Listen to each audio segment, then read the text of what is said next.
Hello everyone, this is a different kind of video. This is going to be for those of you who have trouble running ColecoVision, Atari 5200, and even Commander Keen on DOSBox, and some of you who have the SD Card Modification or run USB hosts are more prevalent to run into some of these issues. So I'm going to show you a workaround that I put together that works perfectly fine. We're going to go into the core set update. And even though I have it dated for 3/27/18, I am not going to officially post it until tomorrow. But there's going to be a nifty thing here called KM Dummy Folder NAND 3/27/18. And what this basically does is gives you the ability to run what many of us have already been doing on USB hosts for several months now. Is a bypass method of not having games on the main user interface. And I'll show you this in action, of course. But I have it in my user mods folder. I'm going to go right into the root of it, into the dummy folder. I'm going to go into my working folder. And I'm going to specifically install some Atari 2600, Atari 5200, ColecoVision, and Intellivision ROM sets. And these only take up approximately 10 megabytes. This is not a dent at all in the NAND memory. And yes, this will install to your internal NAND flash memory. So, this is perfect for cases like this in Commander Keen on DOSBox, and you'll see it in action, of course. Now I have that all there. Then I'm going to go into Hashi 2.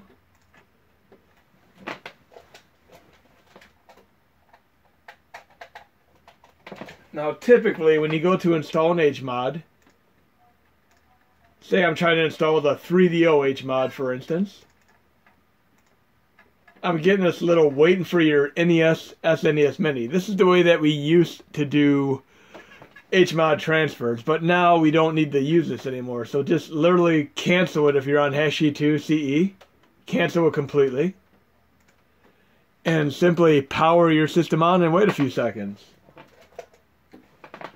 What this is going to do is basically have a Clover Shell connection, a direct connection between Hashi 2 CE and the SNES, NES Classic, and it'll do a direct transfer, more like copy and paste rather than the slow transfer method that we used to use. So I'm going to go into that exact folder I have here, the dummy folder. We're going to make sure I install everything I need here.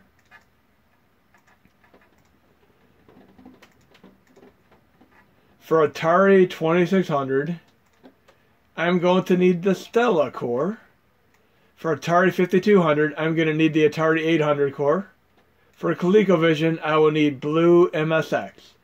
And you do not need to install the BIOS unless you're running MSX games as well. This does run ColecoVision as well as MSX. For Mattel Intellivision, I'm going to install free INTV. I'm going to make sure I install the dummy folder. And of course, I'm going to need RetroArch. There's no way around RetroArch. And the beauty of this method here, this NAND dummy folder method, is that whenever I install via NAND, when I unplug the flash drive and or the OTG device, I can do it all within the internal NAND memory. And once I go back to the flash drive, it'll use that instead, the flash drive. So I could do it both ways if I'd like to. This is a perfect method for those of you on USB host or SD card who have issues running certain things such as ColecoVision, Atari 5200, and some DOSBox games. I'm going to click OK. And since it has a Clover Shell connection, it is directly transferring the games. Okay. And there's an alternate method here, which I'm going to show you here. Since I am actually running these all from my main user interface, I'm going to go into File, Add More Games. And I'm going to my release again. Extras, Hashi 2, Clover app for SNES as a game. Like so. And I'm going to literally just sync that alone. But I'm going to do one thing in addition to that to make things a little more interesting here. I'm going to take a random DOSBox game here. Let's see what we have here.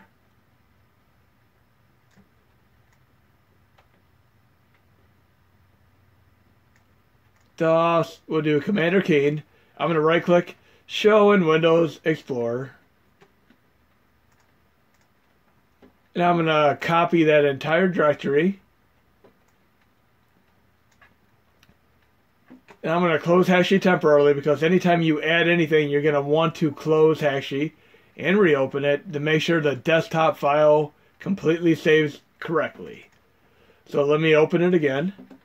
And you're going to see my alternative dummy folder method. I'm running 2 dummy folders here.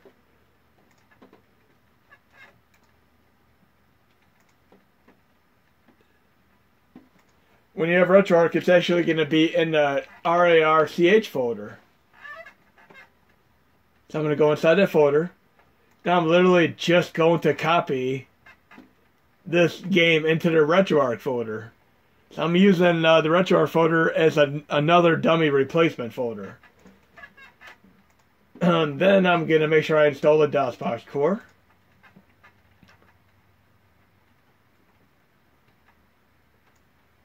And again, some people on the SD card mod were having trouble running Command key. This is a good way to do it. And you can additionally just copy it right into this folder if you want to. And I'll just reinstall it. Then on top of this, I'm going to do something else. I'm going to open up my FTP program, FileZilla. And if you go into the options here in Hashi 2, Tools, Open FTP Client, which will open up Internet Explorer, I'm simply going to copy and paste the IP address right there. Put it under host. Then type for username root. For password Clover. Quick connect. And then while that's there, I'm actually going to sync over this one RetroArch icon as well.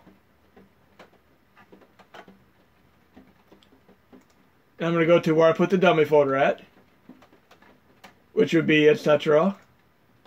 dummy folder. And there we go. We have all my dummy folder right there. Nice and easy. Then if I do where the normal games would be located, USR, share, games, or var games, I go in here. I have the extra game in there. So I installed the extra DOSBox game as well as the dummy folder on top of everything else. Now I'm going to boot up the system real quick. And there are 2 ways you could get rid of these. One, you could just delete them right from the FTP. Secondly, if you want to clear your NAND, go to kernel, click reset, which will pretty much wipe all the HMODs off there. Not your save states, mind you. Just the HMODs. And then you could just go to modules and reinstall the HMODs you need to. So it is very, very easy to clear this off. So let's boot up the system and see this dummy folder in action.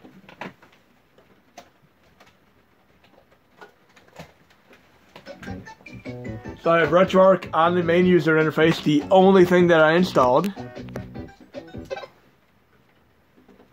I'm going to go to Load Core, and we'll load Atari 2600. Load Content. You're going to go down to this little, almost looks like an oil drum. Click it one time, then go to etc.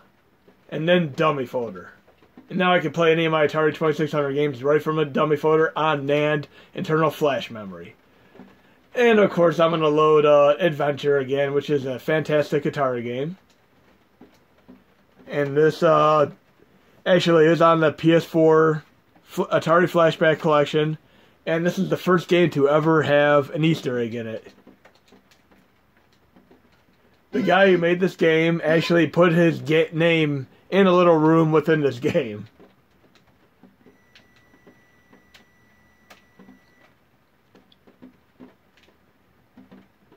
But this is Adventure for Atari 2600. Then we're going to try another core.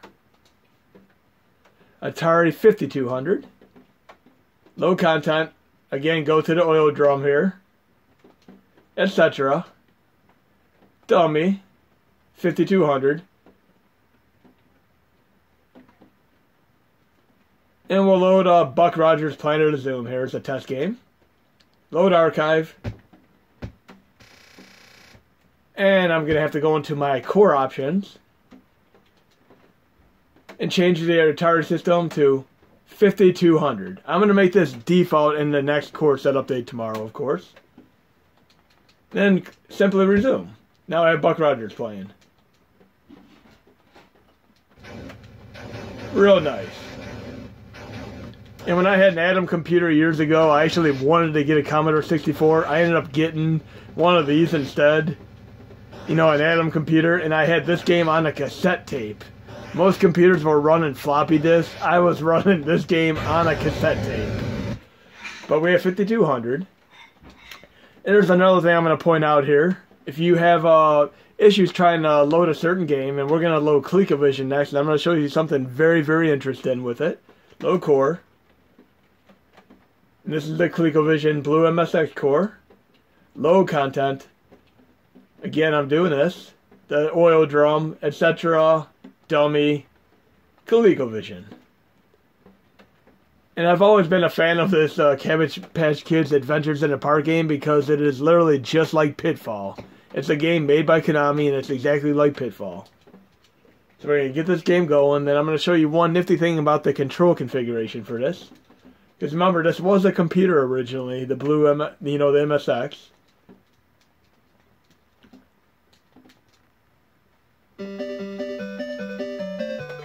Again, this is made by Konami, and it's just like Pitfall.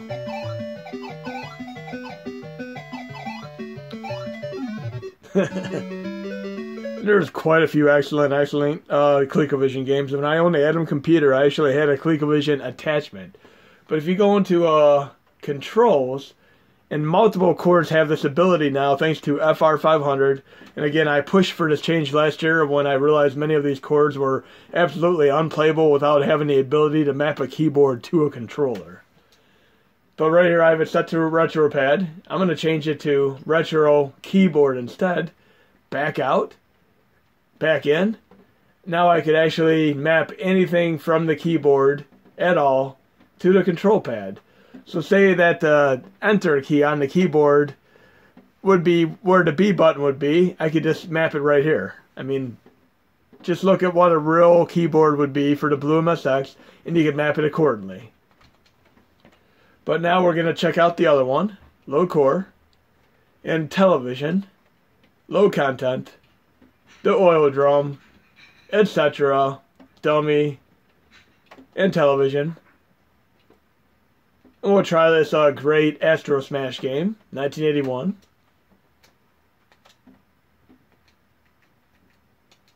And if you push start, you can actually see the command prompts here.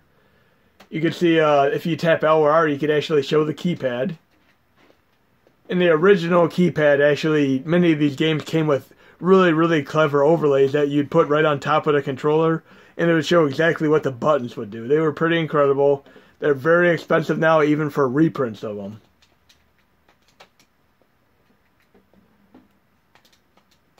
So yeah, I use the keypad just like that.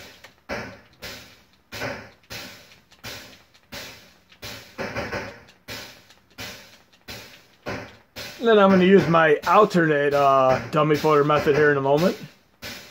But you see I ran all four of these cores, and they're barely taking up 10 megabytes of my internal NAND flash memory. But definitely check out many of these awesome games. Again, the oil drum, etc., dummy folder, and you have Atari 2600, Atari 5200, ColecoVision, and television, and I put a DOSBox game right in there. But I'm going to load it the alternate way. I'm going to load a core, load DOSBox. I'm going to load content. I'm going to just do start directory, go to the RetroArch folder, into the DOSBox game CLV folder, and I'm going to look for the executable that I need, which would be Keen1 executable. Then once it loads the game, and again on some SD card setups, you're unable to load this specific game. Just remember that. But once I'm in game, I'll show you the easy way to map this. And I've done 3 videos on mapping the controls for this before. Again, go into the RetroArch options, controls, keyboard, Then you can do the same thing and map them all just like I said. And again, look at the default controls for a keyboard for a DOSBox game such as Commander Keen, or watch my previous video on mapping the controls. But again, you have two different ways of doing the dummy folder now. And one little additional test here, I'm actually going to quit RetroArch. I'm going to shut the system down.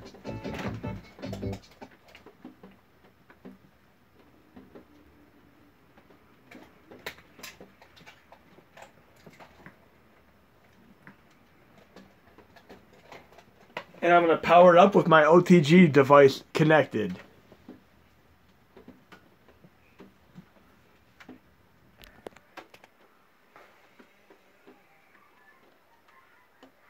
And I should be back in action with all my USB host stuff. And if I disconnect it, I'll be back on internal NAND flash memory. So I have two entirely different sets of games here. How awesome is that? So I hope this video helps you guys and gals out as far as playing ColecoVision, Atari 5200, Atari 2600, and television, and even some of the stubborn DOSBox games.